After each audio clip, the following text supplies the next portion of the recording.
Hello, I'm Rick Springfield, and you're listening to Your Morning Coffee, the podcast. Weekly music news for the new music business.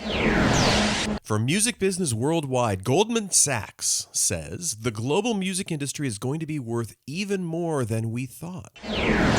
From Motive Unknown, this labels are bad and unnecessary narrative is BS. It needs to stop. And from Tedium, gaming the Billboard charts. Well, so much to talk about, Jay. So much to cover.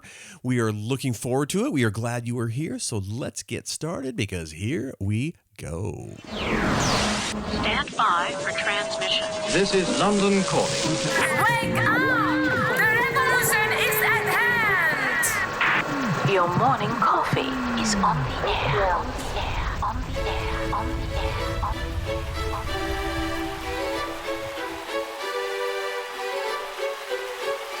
Standing by.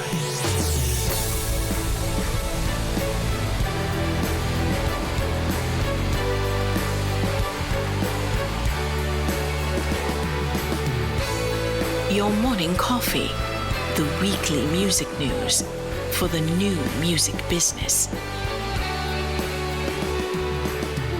It's the highly curated, agitated, advocated, moderated, and liberated digital music information that you need to know.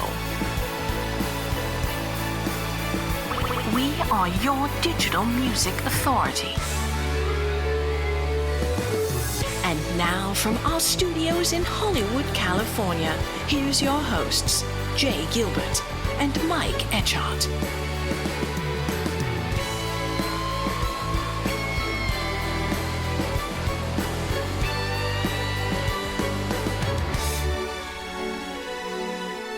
And yes, Jay, a topic. Well, first of all, Rick Springfield. We just heard Rick lead us in. Yeah, that was nice from Rick Springfield. For those that don't know, it's a 40th anniversary of Working Class Dog, that amazing album that catapulted him to stardom. And over the pandemic, people weren't touring. So the band hadn't seen each other. It must have been close to a year. And Rick invited them, as we were coming out of lockdown, invited them to his house. They cleared out all the furniture in the front room, and the band set up with backup singers, a whole bit. And they played the album start to finish live in his living room. And so that was released Friday. It's Working Class Dog 40th anniversary live edition. And it's just joyful. There's a DVD that comes with it of that, and you can just see them. They love each other so much, and to see them kind of come back together and play that. So thank you, Rick, for the intro this week. And for those that, if you're a fan of Rick, check out Working Class Dog 40th anniversary. Yeah, I can't believe it's been 40 years. My God, Yeah. Where does the time go?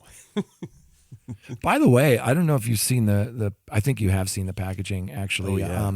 My photography partner, Chris Schmidt, and I recreated that back photo of Rick from the album Working Class Dog. And we matched, it took us like a week to match up all the lighting so it looked exactly the same. So for those of you that want to see something really cool, you look at those two photos 40 years apart. I mean, he still looks amazing, of course. But it's a loving it was a lot of tribute fun. to that record. Absolutely. And it's, that's the greatest thing too about when you do these kind of, anniversaries or things like that, you get a chance to put so much care into it. And this package is that, which is absolutely It's a lot of fun. Loved being involved in that. And before we hit record, and this is so typical of you and me, like we've been talking for almost an hour before we hit record. Yes. And again, not unusual for Mike and I when we get together because we get so excited about music. And one of the things we were talking about is a song that came out Friday from a band called Young Guns Silver Fox. And it's from an upcoming album, this first track. And it is, let's just cue a little bit play of a little bit of it. There will come each day, the time to be afraid, but he always stands his ground. It's human nature, doesn't care nature. He's always looking over his shoulder, yeah.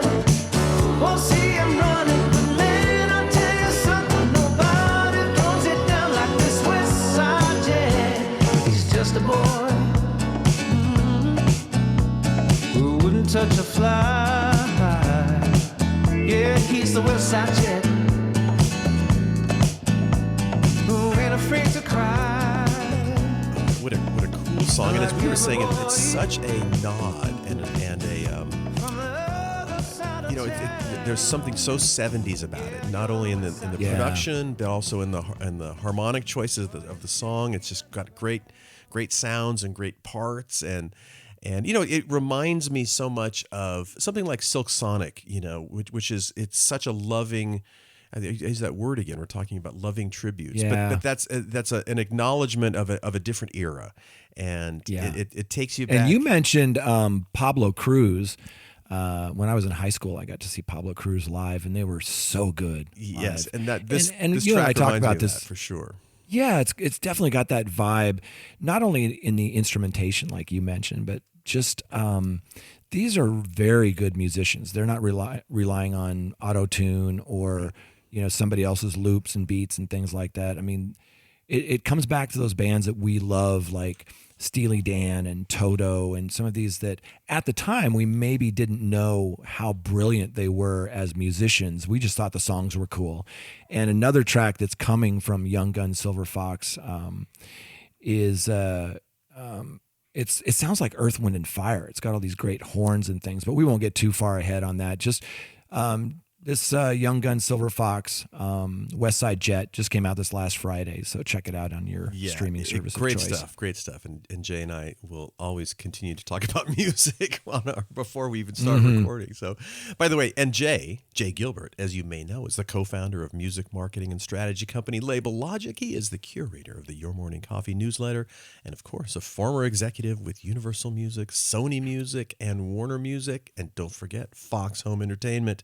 He was there doing the do. Thank you, brother. And Mike Etchart, sitting here, my co-host and good friend, is a longtime host of Sound and Vision Radio, formerly of SST Records. Got to check out that book that's coming out. Yep. Warner Music, Capital EMI, and Universal Music. Indeed. And we have so much fun talking about all the great stories that Jay puts together for his newsletter, and then we just fall into the rabbit hole of bands we've been listening to, and but now we're talking. And by the way, we should talk about our sponsors, Jay, because they certainly help us do the boogie every week. Yes, sir. Including Hypebot. Since 2004, Hypebot has chronicled the new music industry and the trends and technologies that are changing how music is discovered, consumed, marketed, and monetized. It is edited daily by founder Bruce Houghton with help from Alana Bonilla. Hypebot and sister blog Music Think Tank are published by live music discovery and marketing platform Bands in Town. Yes, sir. Speaking of Bands in Town, over 65 million live music fans trust Bands in Town to get personalized concert alerts, recommendations, and messages from their favorite artists. It's the #1 artist services platform, connecting over 550,000 artists with their super fans. Managers, labels, agencies, and artists, they access their own dashboard and help manage and promote tour dates across all platforms. Also, sign up for the new Bands in Town artist community. These Bands in Town artist communities are really cool. We have one with Music Biz Weekly podcast. Just go to community.artist.bandsintown.com. Yes, indeed. So big thanks to Hypebot and Bands in Town. And yes. So Jay, what do you say we jump in? I mean, there's just some amazing stuff to chat about. We'll start with the... Well, I told you earlier, it's an embarrassment of riches because there were so many stories in Your Morning Coffee this week that you and I wanted to talk about, but honestly, it would take hours and hours. So definitely don't miss this last Friday's newsletter. So many great pieces. And set aside some time because there's so much stuff that's just, it was really hard. It wasn't hard to choose these because these are great stories, but it was hard not to add more to these. So they are. I highly recommend people check out a couple of these stories. One is, they talk about, this is from Venture. My friend Dustin Boyer sent this over. The headline is "Work Smarter, Not Harder on Your Social Media Content." And it's a really, really great piece. There's a shout out in here to our friend Tracy Chan, who, he helped build Spotify for Artists, and he ran the music at Twitch. That's where you and I talked about him a lot. And now he's moved over to SoundCloud, and there's a piece about that. And one other one I wanted to mention, just honorable mention, I would have loved to have dug into this, but it would have taken us, another hour, is Variety has this amazing podcast, Strictly Business, and it covers film, TV, music, all sorts of things. Shirley Halperin. And I love it when, Shirley's, I always listen to, I seek out hers because she's so good, but this one is from this Drop the Mic panel. I think it's called Drop the Mic, The Business of Music. It was from the Milken Institute, this global conference in Beverly Hills. Anyway, you got to check out the podcast because it's such a great discussion about a lot of the things that we talk about, on this podcast too. So the last thing I'll mention just really quickly is Spotify released their Culture Next report. This is an annual report, and it's phenomenal. So don't miss that one. Do not miss that one. But let's jump into this story from our friends over at Music Business Worldwide. Tim Ingham, of course. Mm-hmm. Lovely picture of our mutual friend, Sir Lucian Grange. So this is an article on, this is Goldman Sachs saying this. The global music industry is going to be worth even more than we thought. And boy, we're talking about pretty substantial numbers. That starts with how much is the global music industry going to be worth in 2030? And it is a question that Goldman Sachs attempts to answer each year via an update to its highly influential Music in the Air report, penned by respected Goldman Sachs analyst Lisa Yang alongside her colleagues.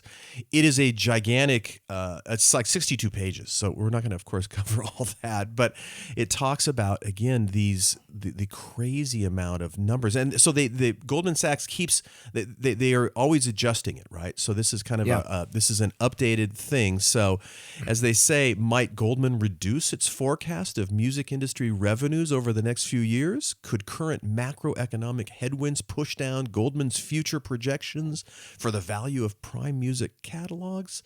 Nah, it's going up, Jay. It is going up. No, it's going up. And just to put this in a little context, a lot of people in the music industry kind of rely on Goldman Sachs for their forecasts for the next 10 years or so in where they believe the music business is going, especially streaming.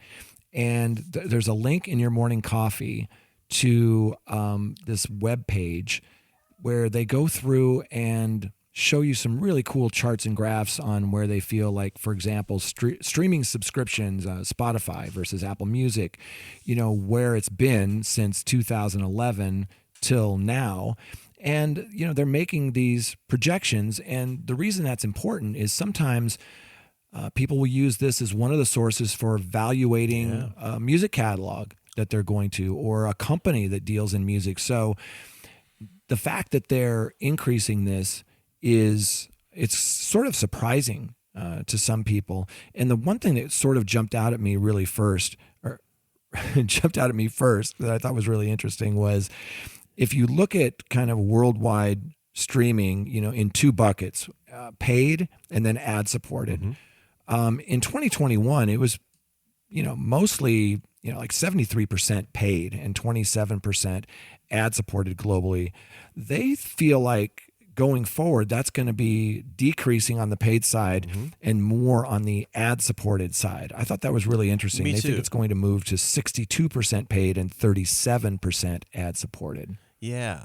But, one of the things, if this isn't a sort of a testament to the changing face of the music industry, I don't know what is, because as we always are talking about the acquisition of catalogs and all of that stuff, but there's so many new players in the music space. They're investment folks, and these sort of forecasts are so, as you said, so important to the new music business, which is this sector that is doing all these acquisitions. And so you're right, and it certainly, if you're investing in these acquisitions, this is fantastic news. So it's validating what a lot of people have been saying, and we're not there yet. We're not at 2030 yet, but if we, it's painting a good picture so far, without a doubt. And these are smart people that do their research. And, if you work for, let's say, Hypnosis or BMG or KKR or one of those companies, this is one of many things that you look at to evaluate businesses, but it's an important one. They state in this piece, and by the way, Tim Ingham is one of my all-time favorites. I know I say that a lot on this podcast, but I love his podcast, and I love the way he writes. It's just absolutely flawless. Anyway, he says that Goldman Sachs now believes that annual global trade revenues, through the recorded music industry, labels, distributors, artists, they're going to grow by $53.2 billion US dollars by 2030. That's up $7.5 billion from their prior, most recent projections. It's also more than double the size of worldwide record business revenues last year, which was almost $26 billion. Right. Reported by the IFPI. That's amazing. Yes, it is. And 2030 is not that far off. I mean, when I started reading that, I'm like, 2030, that's a lot. And then I'm like, wait a minute, it's 2022 right now. So we are talking about, just in the next 7-8 years. And that is an unbelievable. And they say that this increase in its projection is largely down to higher paid streaming ARPU and ad-funded streaming assumptions, as well as lower declines in physical sales. Now, the lower decline in physical sales was kind of surprising, given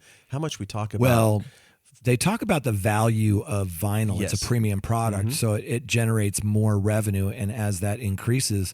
But tell our listeners what ARPU is. I know we talk about this a lot, but I always want people to understand when we drop that. Of course, acronym. Our favorite acronym. It's average revenue per user, right? And it's the number that everybody is looking at, and it's a funny name, and it's a great name to name an animal if you have a dog or a cat or something. That'd be great to have a dog or a cat named ARPU. Of course it is.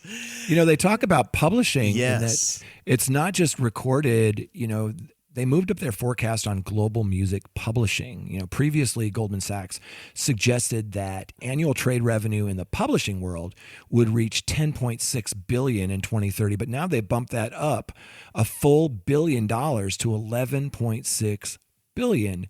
And they say that the rise in the forecast is down to higher projected streaming, physical, and performance revenues. I thought that was interesting too. Yes. Yeah. And then as the article says, elsewhere, Goldman now suggests that global music streaming revenues on a retail gross basis will hit, check this out, $89.3 billion in 2030. With paid streaming contributing $55.6 billion of that figure, and ad-funded streaming contributing $33.7 billion. Boy, that's very encouraging. Yeah. And they go on to say it's not just streaming, it's not just publishing. The live music side, global ticketing and sponsorship sales, that's easy for you to say, for 2030, they think that those will stay fairly close to where they are, which is right around $38.3 billion. Yeah. But again, these numbers are just really unbelievable. I just think back to the dark era, when it was just, remember when the kind of the transition from the old to the new, and how, and we've talked about this a number of times, how the big parent companies, like in our case, we both worked for Universal Music, when it was part of Universal Studios, and then when it wasn't. And I worked for Warner Music Group pre Warner Brothers getting rid of them. You were there after that, and these big companies couldn't wait to get rid of their music companies. And yet now you're looking at these numbers, and who would have forecasted this back in 2004 or 5? It's remarkable. Yeah. That's right. And one of the things they talk about in here is something you and I have been talking a lot about recently, and that is the potential price increases at DSPs. So they said that, Goldman Sachs has increased their ARPU, and again, average revenue per user. Mm-hmm. They've increased their ARPU projections, partly thanks to stabilizing the ARPU decline from companies like Spotify in 2021, but partly because of potential future price rises at music streaming platforms. And there have been a lot of stories lately, and we've covered them in your morning coffee, about, is this going to happen, and what will happen if it does happen? And I read this piece where this one analyst was saying that he thought that would adversely affect these streaming places, like Spotify and Apple Music.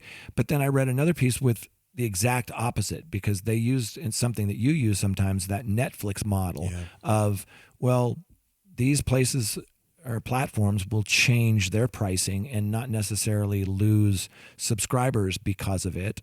Can the DSPs like Spotify, Pandora, Deezer, Amazon Music, can they raise prices and still retain their customers? I think yes. I think, and they pointed out in this piece that the music industry this is one of the only industries that's really overperforming and undervalued. Yes, absolutely. And they said, it said they previously believed that in 2030, annual music subscriber ARPU globally would be at $42.8 per year. They've now moved that up to $45.8 per year. But as they say, a $3 annual increase might not sound like a lot, but remember, this is across the projected 1.26 billion paying music streaming subs globally. So, wow. Yeah, exactly. And as you like to say often, suddenly we're talking about real money when you're That's looking exactly at numbers right. like that. So and the part that we didn't really think about before was emerging platforms. We weren't really talking that much in the last few years about the value to the music industry that Facebook, TikTok, Snapchat, Instagram Reels, video games, and even, podcasts. Those emerging platforms, they believe, are going to account for 40% of global recorded music industry ad-funded revenues by 2030. And 12% of the total global recorded music revenue. And that's up, 5%, which again, some of these numbers may sound small, but that's 5% of a very large pot. And, we mentioned that the music industry was sort of under monetized, and that's what Lisa Yang and her team at Goldman Sachs say, and I'm quoting them. Our analysis shows that music remains one of the most under monetized forms of entertainment, with spending still 40% below its historical peak, while consumption continues to grow year after year. And that's that thing that you and I talked about, I think it was last week or the week before, that 2021 was a record year as a dollar figure, but not value because of inflation. 1999 still holds that award. Yeah, but boy, this is really great news and very fascinating to see how they got these numbers. And I love that they continue to kind of mess with them, and revise and go back and look at the numbers again. So really interesting article, and boy, just, check it out and it's buckle in, because if this holds true, it's going to be, that's encouraging. And the last thing I'll say on it really quickly is, when you get to this piece, in the first paragraph, there's a link to the Music in the Air report by Lisa Yang and her team. And you and I talk about this sometimes, how some of these platforms will make these reports available in such a visually appealing way. And if you click on that link, this is one of the best websites. It just spells everything out simply. Yeah, it's absolutely gorgeous. And they explain, everything that we were just kind of describing, and you can visually see it in a historical sense, and they even add some things that aren't in the Music Business Worldwide report. So I highly recommend you clicking on that link and checking out that report. And a lot of cool part, like what's behind the surge, and lots of really interesting sections of that are just really worth pulling down and looking. Again, you got to set aside a fair amount of time to go back and look at the newsletter, because there's so many amazing articles, and it's a lot of great stuff. Yeah. So, all right, let's move on to the next one, Jay. From Motive Unknown, this labels are bad and unnecessary narrative is BS and needs to stop. Wait a minute. I've never heard that narrative, Jay. Labels are bad and unnecessary? Who says that? Come on. Oh, my gosh. We read this every single day. And look, he kind of takes a shot here at Ted Gioia, who we like, and we've covered Ted's stuff before. I don't always agree with everything that he said. He did that video with Rick Beato, who you and I are big fans of. And there were some things in there that I took issue with. But all in all, Ted is a super smart guy, great experience in the music industry. But before we dig in, this Motive Unknown, this is their blog. It's called the Motive Unknown Digest. And this is written by Darren Hemmings. And I subscribe to their, I think it goes out 3 times a week. You can get emails from them, and they cover the music business. And It's really, really great stuff. It's really kind of focused on the UK, but it's a global music industry. Highly recommend checking out Motive Unknown, and kudos to Darren Hemmings and his team. And he kind of kicks this off talking about a story that you and I covered in your morning coffee, and the headline was "Record Labels Dig Their Own Grave," and the shovel is called TikTok. And this was a couple of weeks ago when you and I were talking a lot about Halsey and a lot about people who were saying they were being forced to create fake viral moments, and a lot of that was actually misinformation. In some cases, like Halsey, she was only asked to make 6 TikTok videos in promotion of a single, which I believe is a reasonable ask, but we won't go down that rabbit hole anyway. So Darren starts off this piece by saying that, that there's that headline, and Ted Gioia, and he says in one of his latest articles on Substack, he says, Gioia, if you're not familiar, is an author, a commentator on all things music. He's a very smart man, sporting a PPE degree from Oxford. And he says, I've referenced his articles in the past. He is a high-profile commentator read by many. In this latest piece, though, I can't help but feel Ted Gioia is guilty of some pretty lazy assertions, further perpetuating the labels equals bad narrative that I find to be increasingly toxic. And I will say that when you and I talk about this, we never, ever bash labels. And it's because we come from that ecosystem, and we know how many smart, driven, wonderful people are at labels. Now, are there some label people maybe that are a little lazy and just kind of watch trends on TikTok as opposed to being a true A&R rep? Yeah, there are some of those, sure. But on the whole, these record companies are not bad. They're not ripping people off. They're having deals now, I think, that are more fair, especially for the indie artist at any time in recorded music history. Indeed. And I can't agree with Darren Hemmings more. Not to pick on Ted Gioia, he has a right to his opinion, but this kind of, it's easy to pile on and say, oh, well, screw the labels, Right. I'm going to do this myself.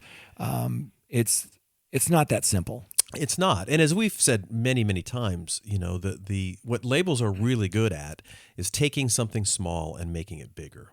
And so I think that's always going to be the case. And that's kind of what they now, do they not always do that? Of course, it's still it's like baseball, if you hit 1 in 3, you're a superstar. And that's kind of like the label business, even probably a little bit less. Absolutely. Yeah. So, yeah, that's the problem. But as he says, well, it starts by saying, what Ted's sort of comments was, and he says, the author says, for me, discourse like this is poisonous and painfully oversimplified.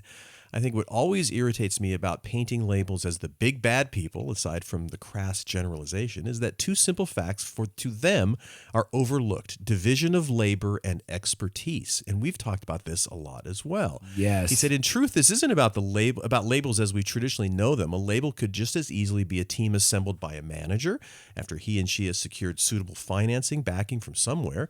Another angle to labels that Gioia elects to ignore: the financial capital labels provide. And again, that is super important. And well, you just touched on 3 things, right? You touched on division of labor. Now think about that. If you've got a dedicated global team of, marketers, people with relationships with the DSPs, problem solvers, PR, sync teams, all of those things, that division of labor these are highly trained, highly skilled people that have expertise, right? And I think that's sometimes ignored, as he points out here. But another part of it is, let's look at the other side of it. Can you do it on your own today? Sure. People do it. I was telling you earlier that this last week I had the immense pleasure of talking with Ani DeFranco for the Behind the Setlist podcast. Glenn Peoples and I had an amazing conversation with her while her dog Lefty slept in the background quietly. And she's a poster child for someone who said, you know what, I'm going to do this myself with her Righteous Babe Records and being independent from the start. And she's been offered all sorts of label deals. And, we covered this piece last week, that video about TikTok. And one of the things they talked about was that labels cut big checks. And for the right artist, not for every artist, look, Ani can go her route and be very successful, and you can too. It's a lot of hard work. But labels perform a function, and if you become a priority for a label, I've seen it. They can move mountains. Yes, absolutely. But as this article kind of points out, can you do it yourself? Yes, you can do it yourself, but it's a huge undertaking which will soak up so much time that your art, the actual commodity powering your trade here, will quite likely suffer. Can you do it? Yes. Should you do it? If you're hitting a point of serious success, I'd emphatically argue the answer is hell no. And again, we've talked about this a bunch, which is, we expect artists to do so much now besides writing music that just makes you cry. Well, let's talk about some of those things. You just brought up a great point.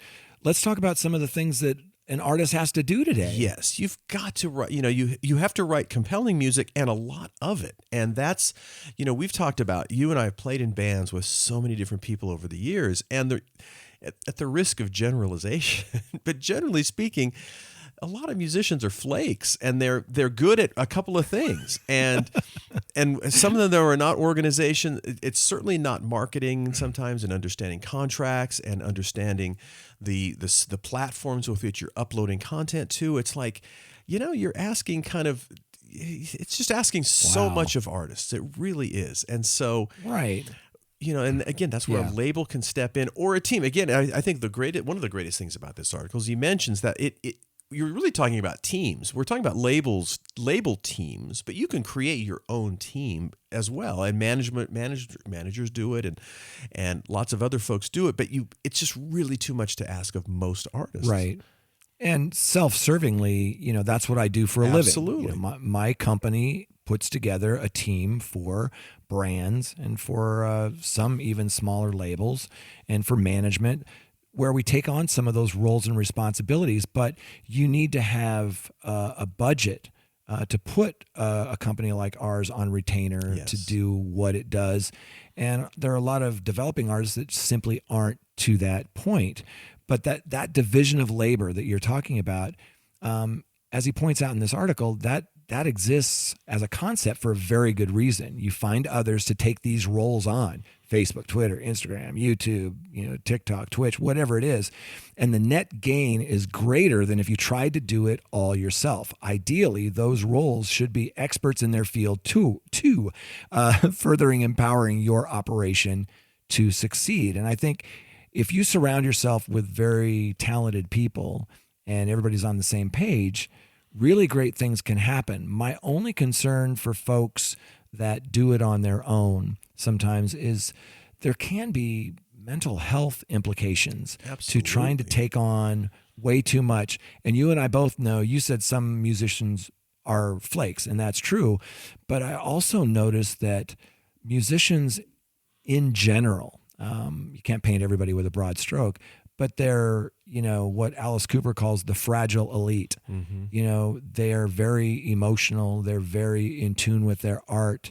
They're fragile in some way, shape, or form.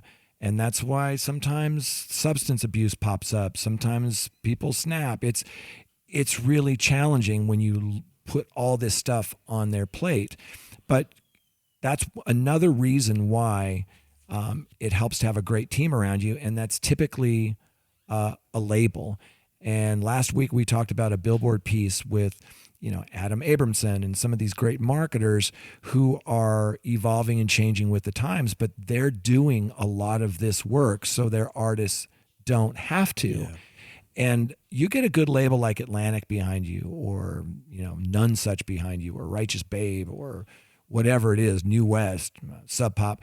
I could go on for hours. There are a lot of great labels out there. If they get behind you, they use their relationships to help build your career. And let's not forget, a lot of what artists need is problem solving. Mm-hmm. And things go wrong. And these labels are very good at knowing how to solve problems quickly. Yes. Now, I will say that I've noticed, and I think I think we've talked about this as well. I certainly noticed it in the publishing arena as well, that I think there's this kind of trend where labels, book publishers, lots of sort of content companies will release lots of things at once to kind of see what sticks. And I think there's been a trend lately of that. And then when they see what kind of is clicking, then they'll focus and divert a lot more money and strategies and attention to that product. So that's happening. I want to, at least I'm noticing, and I want to mention that as well. But still, I think, it's about a team, and labels provide that, and they've been doing this for decades. And while the landscape has shifted, they are very in tune with what's going on. And when they're working hard on your behalf. And I do agree with him. It's not this sort of boogeyman sort of negativity that it's painted out to be by many in the music industry. Right. And I think that what draws the ire of Rick Beato and Ted Gioia, at least recently, was the story around TikTok and the perception that labels were pressuring artists to do fake things to basically do the job of the record company marketing team, and that they were maybe getting a bit lazy in their A&R, signing artists that had never played a live show, that some of them only had 15 seconds of certain songs that then they would quickly go in and make a song out of, and they just were not prepared like the artists of the past who, let's take Guns N' Roses, for example. They toured their asses off. They played so many live shows before they got signed. They were their live show was down. Yeah. And when they went in the studio to record and when they started playing live, they hit the ground running. And there's still that going on, but there's also a lot of these, TikTok artists. And I think that was kind of what the gripe was surrounding that. Yeah. But that's such a small piece. Yes, there are a lot of people watching TikTok to see what's popping and seeing if they can get some streams out of it. But remember, it comes down to the way the music industry pays on streaming. Mm-hmm. It's paid on this pro rata or this big pool model where you need to get market share, because that could mean a lot of extra revenue for your label if you're getting that market share. Versus the user-centric model that we talk about, where you're paid exactly on what your listeners are listening to.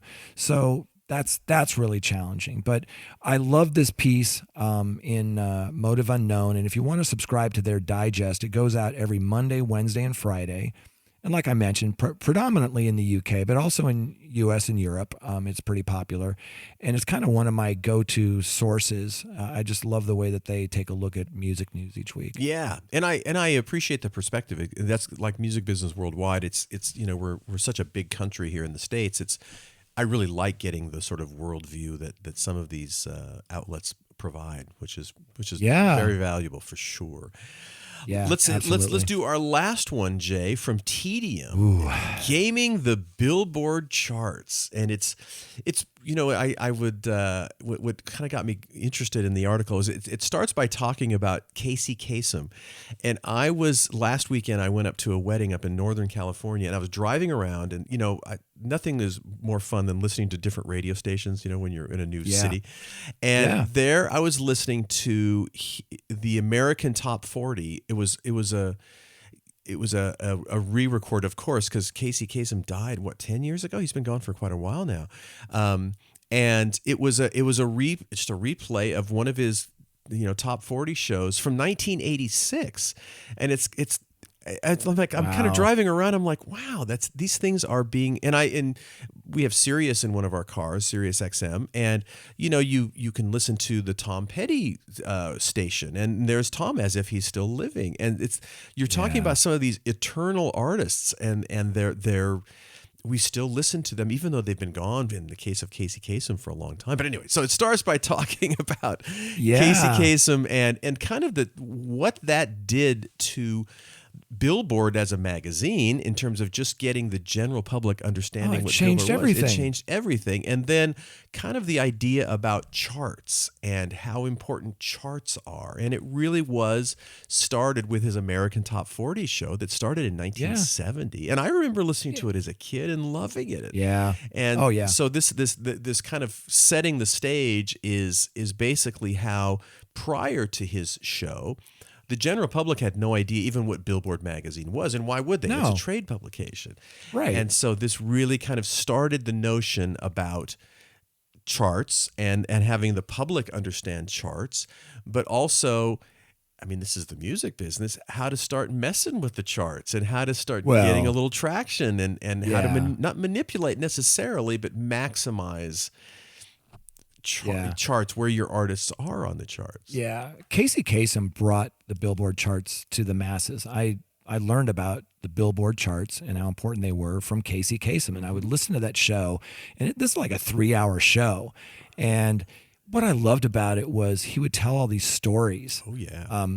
About the artist, and you learned so much because there wasn't the World Wide Web and you couldn't just Google something. And I learned a lot about the artists from Casey Kasem. But they point out in this piece, which I thought was really interesting, if you take out all the songs and commercials from that 3-hour program, it's just 20 minutes long. Yes. It's interesting to note in this particular episode how his show changed, but how Billboard has kind of managed to, when record labels and things kind of take advantage of the way the charts are running, they make changes along the way as well. And I hadn't really thought about that. So it's a really interesting article just from a strategic point, and how there's just kind of a back and forth between labels and Billboard and the adjustments to make in their view, the charts more fair. Right. And when they talk about gaming, some of these things are pretty innocent, the way they try to do things to, boost numbers. They're not necessarily nefarious. Some of these things that we'll talk about in a second, like bundling things to purchases. So you buy a ticket to a show and you also get the album, and then that counts as a sale. But just jumping back to Casey Kasem just for a second, and then we can move on. They talked about how Casey Kasem it was the first chart really that featured Ohio by Crosby, Stills and Nash and Young. And that it was, I think, at number 30, despite the fact that a lot of AM stations weren't playing the song, for political reasons. It was about the National Guard shootings at Kent State. And in introducing the song, Casey Kasem didn't sugarcoat it. Instead, he highlighted the vocal quartet's pedigree and the fact that such a message was not out of character for the group. Quote, "Those are heavy credentials, and you expect heavy stuff from them, right?" And then Billboard writer Rich Appel said that was one of the things American Top 40 did. They wanted to just play the top 40 songs regardless of what mainstream radio was doing. So many people would listen to that program and hear music that they actually weren't even hearing on the radio. Right. And it really launched a lot of careers. And I remember hearing, again, thinking that at the time, listening to a song that I'd never heard. It's like, it's top 40 in the U.S. Why isn't my local station playing it? And I didn't know the answer to that, but that was certainly the case, that a lot of stations, for whatever reason, didn't play a lot of the songs that were literally in the top 40. Yeah. Yeah. We'll get into, in the last part of this article, there's some things, some ways that they're, quote unquote, gaming the system. And that's the best part. But I did want to touch on this catalog thing because I thought this was really interesting, because we talk a lot about catalog, you and I, because people are acquiring catalogs and selling catalogs. And, it says the number of albums that were listed on the pop catalog album chart during its first appearance, that was in 1991, that are still on the same chart this week. And, Kate Bush's, she's back on this week. Of course, we've heard all about that. But apparently, despite the fact that AC/DC's Back in Black is continuously sold during that entire period, people are still buying it at a regular clip. Back in Black has been on the pop catalog charts for at least 1,123 weeks over the past 31 years, which means 21 full years of the past 31 years have featured AC/DC's work, that album, somewhere in the chart. But compare that to Bob Marley's Legend, which has appeared over 1,520 weeks. Journey's Greatest Hits, 1,355 weeks. Creedence Clearwater Revival's Chronicle, 20 greatest hits. AC/DC has been slacking compared to some of these other albums that have been on so long. They mentioned that other catalog albums frequently appear on the chart, like Metallica's self-titled 1991 album, the Beatles' One, Bob Seger's Greatest Hits, etc. I mean, catalog is still a majority of the business. It's still a beast, but with all of these charts, you might lose sight of what is actually being consumed. Right, exactly. And that's, the catalog numbers are just so dramatic when you think about the amount of time those have been on the charts. And I will point out, too, when you talk about artist development, and we've talked about this, Pink Floyd's Dark Side of the Moon, which, of course, is on these same catalog charts, that was I believe it was their 7th album. And, and they were a semi-successful band, but nothing to these heights. I think now a band would never have gotten to that 7th album with the numbers of the first Pink Floyd albums. But I don't think labels stuck with it in those days, and we have some of these kind of gigantic hits. So anyway, but as we kind of move forward, you're talking about again how the charts have kind of moved and been massaged over the years, and kind of how labels have taken advantage of the way the charts are structured, and then how Billboard were kind of then maybe sort of revisit how they kind of set it up. And some of the stuff I never really had thought about. I don't know about you, but we would, when I was in labels, I would just get Billboard and look at the numbers and like, oh, okay, that's interesting. Yeah. We're number 13 this month or whatever it is, or this week. Right. And that was a big deal, right? Yes. But we didn't know some of these rules. I mean, I had heard some of these rules, and some of my know, some of my actually didn't. They talk about one in the mid to late 90s where, rock bands, or more likely their labels, decided not to even bother releasing physical singles. I'd forgotten about this.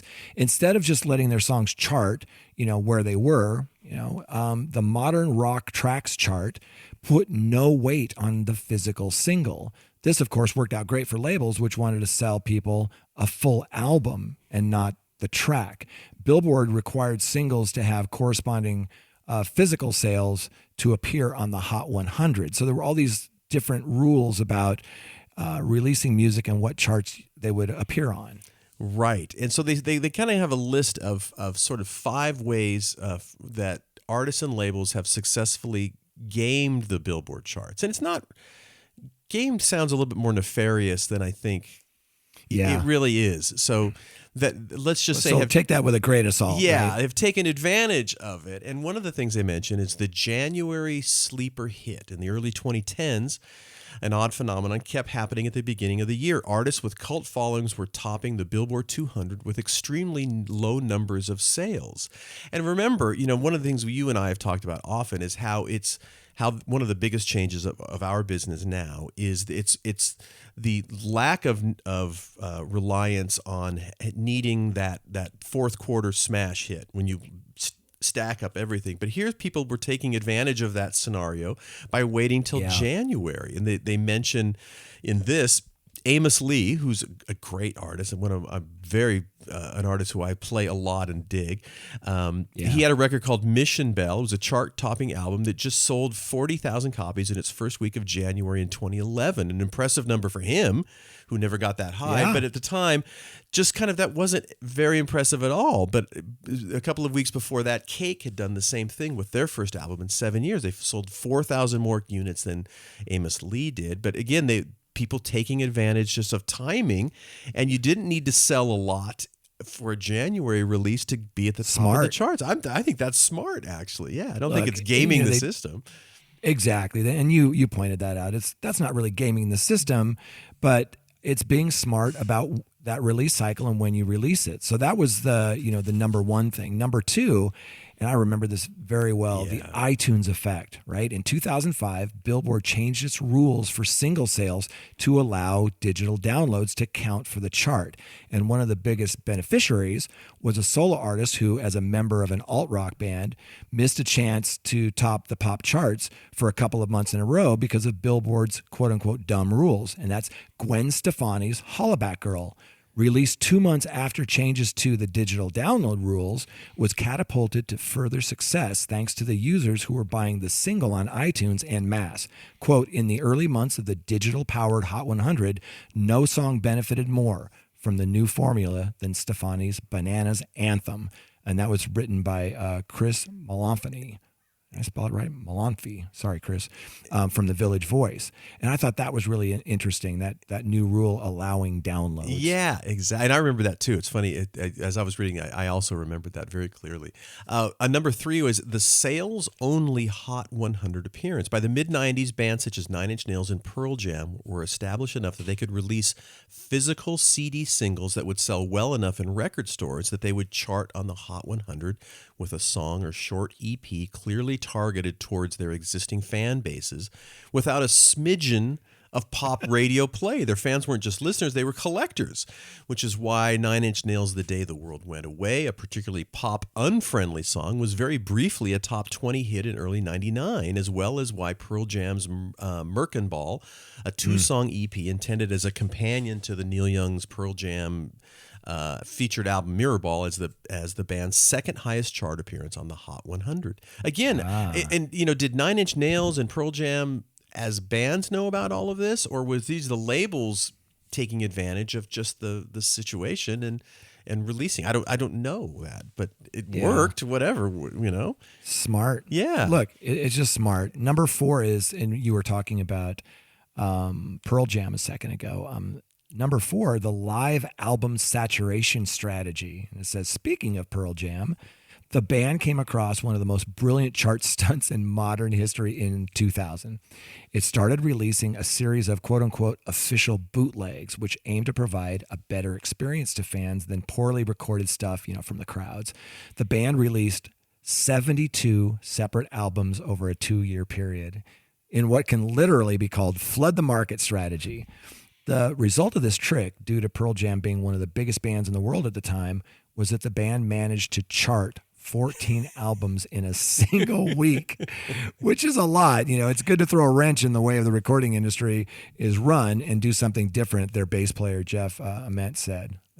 Yeah, amazing. and I remember vaguely that, but I don't remember it was 72 albums over a 2-year period. I was like, wow, I don't remember that. I didn't either. That's crazy. And then number 5 is the chorus-only YouTube video. And it says, no matter what your opinion of Rebecca Black's Friday or Psy's Gangnam Style, you must argue that the YouTube-driven songs played a key role in the internet's growing influence on the Billboard Hot 100, even if they themselves never topped the charts in the U.S., which I found stunning, actually, which is why it makes sense that in February of 2013, the magazine announced it was adding YouTube streams to its mix, which seemed to directly influence the Hot 100 success of Harlem Shake, a song that generally wasn't even played with a primary music video. The problem?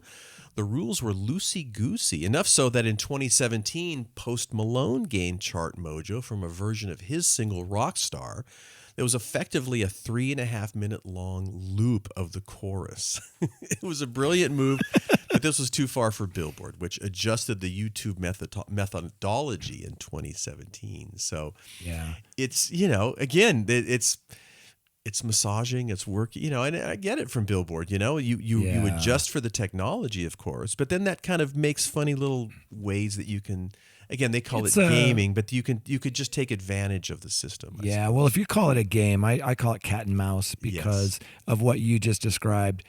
Things change, technologies change. They talk about YouTube videos, they talk about streaming, in this, they talk a little bit about bundles, and that was a big thing for a while, is bundling certain things, whether it was merch or tickets to a live show, to get more of those sales. And of course, they had to change those rules. An album can't be included in the price of a ticket or shirt anymore. but is an opt-in add-on, that has to be made clear to buyers. So this is all super interesting stuff, and I think that it'll be interesting to see what new technology brings and ways that people either, I don't like maybe using the term gaming the system, and a lot of this is just being smart about the system and using it to your advantage. Yes, and that is everybody's job when you're marketing music, and it's a feather in your cap when you say this artist is at number 1 in Billboard or whatever, top 10, or these are all things that you use on the marketing angles and standpoint to promote your artist. So why wouldn't you do whatever you can do without truly kind of breaking the rules? And there was an article in your morning coffee last week about how people use iTunes, not Apple Music, iTunes, the download charts now to kind of brag, hey, we have a number 1 album at iTunes. And, certain adult albums typically will do that, and it's a lower bar to hit that number 1 than maybe it used to be, from back in the download era. But I also see people doing things like, another great chart is Amazon's Movers and Shakers, which is on a 24-hour kind of rolling basis and that's as a percentage. So if you go from 100 units a week to 1,000 units a week, you could be in maybe in the top 5 of that chart. But people love charts. And there's more charts now than ever before. And you look through Billboard, which I do, and it's amazing at all of the different charts. And I think you can go on Luminate and see all those different charts as well. And there's a chart for everyone, right? And you're right. It looks really good in print to say, hey, we're number 1 and way to go. And here's a plaque and, a high five and that sort of thing. But it is really fun to kind of look at the way that the sausage is made and how people kind of manipulate that a little bit. Yeah, and but that again, that's your job, to to get your thing marketed and out to the people, and so it is. In many ways, you got to tip your hat to the creative ways with which people. Well played, sir. Yes, well played, sir. That's the best way of saying it. So, and on that note, Jay, we gonna call it a day. It is so fun to always chat about these wonderful articles. And again, this week's newsletter was just action packed. You got folks go back and check it out again, because there's so many amazing articles, and if only we could talk about all of them, but just not enough hours in the day. So that's right. We do, of course, want to thank our wonderful sponsors, Hypebot and Bands in Town, for helping us to make it happen, and we certainly appreciate it. And we are marching towards 100, Jay. We got another 3 to go, 98, 99, and then the 100th. So very exciting, and we sure appreciate everyone listening into the show. Cool. Absolutely. So happy Father's Day, Jay. We're recording on the Saturday before Father's Day. So if anyone listening that was a father, hopefully your Father's Day was excellent. And we appreciate you listening in, and we'll see you next week on the Your Morning Coffee podcast.